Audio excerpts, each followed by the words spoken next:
LibreOffice, over $1,000 a year.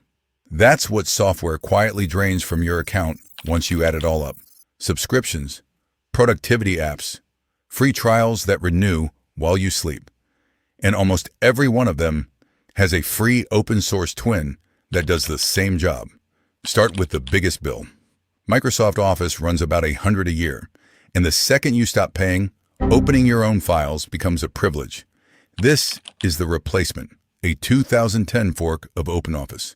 Writer for documents, Calc for spreadsheets, Impress for slides. It opens and saves Word, Excel, and PowerPoint files, runs fully offline, and never asks for an account. Whole governments have switched. The German state of Schleswig-Holstein is moving its entire civil service off Microsoft. The catch is narrow. Heavy Excel macros and fancy PowerPoint animations can render a little differently.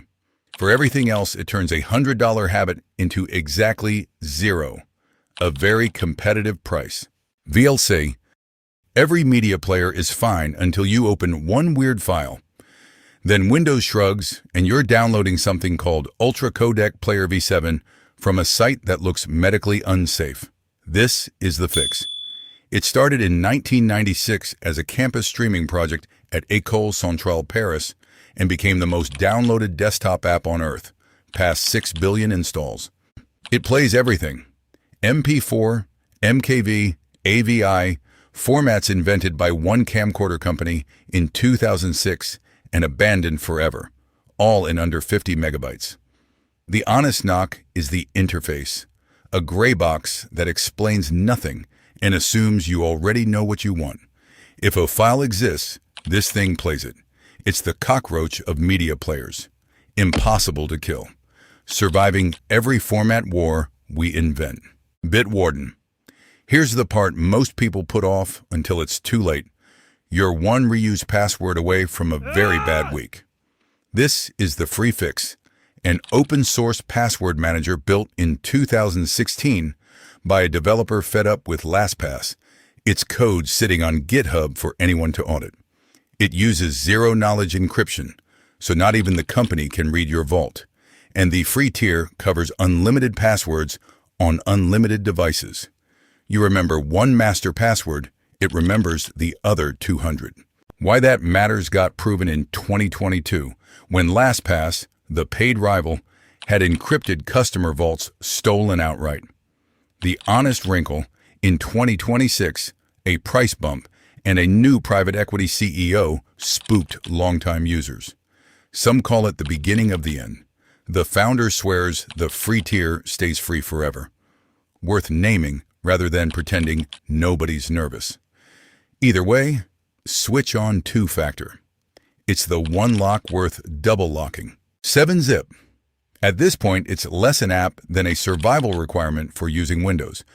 It opens basically every archive you'll ever meet. Zip, RAR, ISO.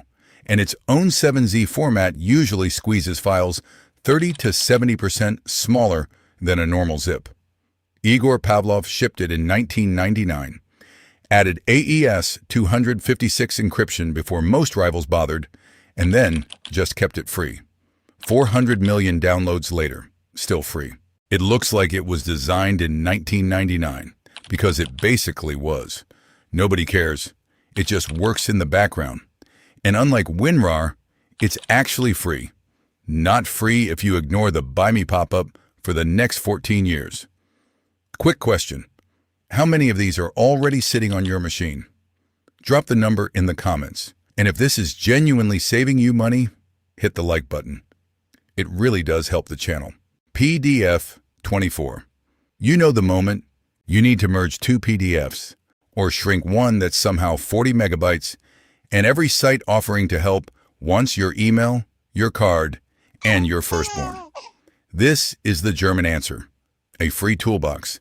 A Hamburg company has been quietly building since 2006.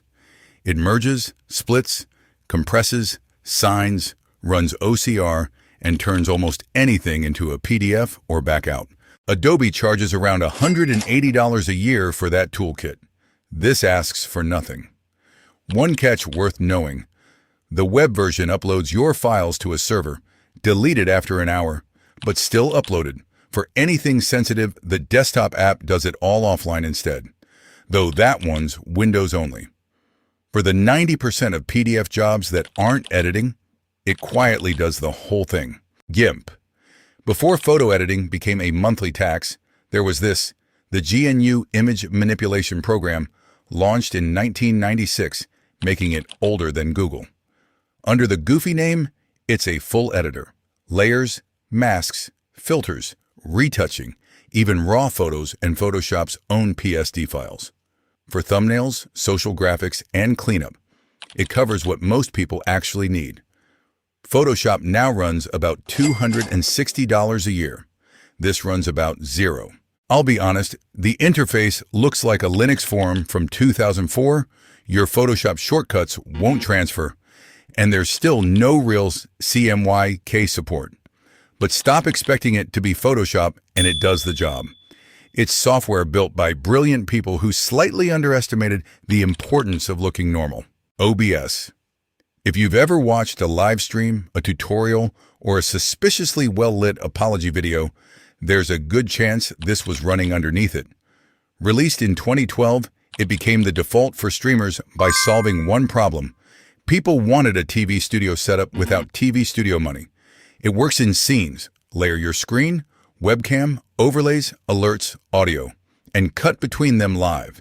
It streams almost everywhere and has a plugin for nearly anything a sleep-deprived developer dreamed up at 3 a.m. The rough part is the first 10 minutes. You open it, there are buttons everywhere, and none of them explain themselves. Push through, and it replaces tools like XSplit and Streamlabs that run $60 to $300, while quietly being better.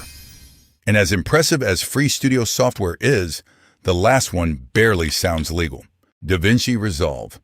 For years, professional editing meant paying Adobe every month and treating the crashes as part of the creative process. Then there's this, made by Blackmagic Design, a real profitable company that inexplicably gives one of the most powerful editing suites on earth away for free.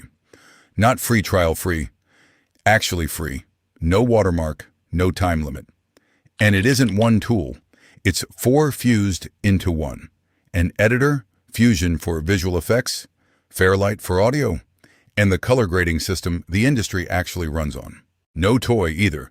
John Wick, La La Land, and Deadpool were all graded in it. The cost is steep.